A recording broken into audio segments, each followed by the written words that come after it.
হ্যাঁ মা বলো। দেখ মা, তোর বাবা তোর জন্য চাকরিওয়ালা ছেলে দেখেছে, তুই বিয়ে করে না, তুই সুখে থাক। কিন্তু মা, আর কিন্তু কিন্তু করিস না তো। মা আমি একজনকে ভালোবাসি। তুই যাকে ভালোবাসিস সে যদি তোর বাবার দেখার ছেলের থেকে বেশি ইনকাম করে তাহলে ঠিক আছে, আর যদি তা না হয় তোর বাবার দেখার ছেলেকেই তোকে বিয়ে করতে হবে। ঠিক আছে, ছেলেটাকে আসতে বল, তারপর আমি তোর বাবাকে বলে দেখছি। ঠিক আছে মা, কাল ওকে আমি নিয়ে আসবো।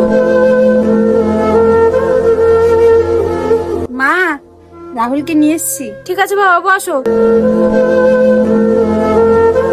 তুমি যে ওকে ভালোবাসো, তুমি কি চাকরি করো? আমি তো এখন কিছু করি না, কিন্তু চাকরির জন্য ইন্টারভিউ দিচ্ছি। আচ্ছা, তোমার বাবার কত সম্পত্তি আছে? আমার বাবার তো তেমন কিছুই নেই। বাবা তুমি এবার এসো, পরে কথা হবে। আচ্ছা ঠিক আছে।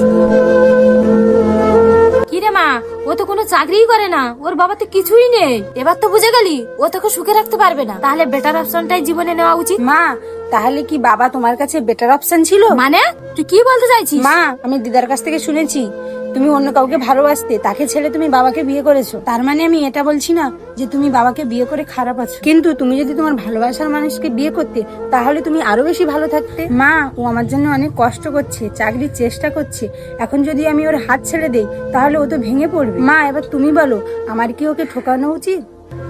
ভালোবাসার মানুষকে ছাড়তে বলা অনেক সহজ, কিন্তু যে ছাড়ে সেই কষ্টটা বোঝে। তাই প্রত্যেকটি বাবা মার উচিত নিজের সন্তানদের মনের কথাটা বোঝার চেষ্টা করা। ধন্যবাদ।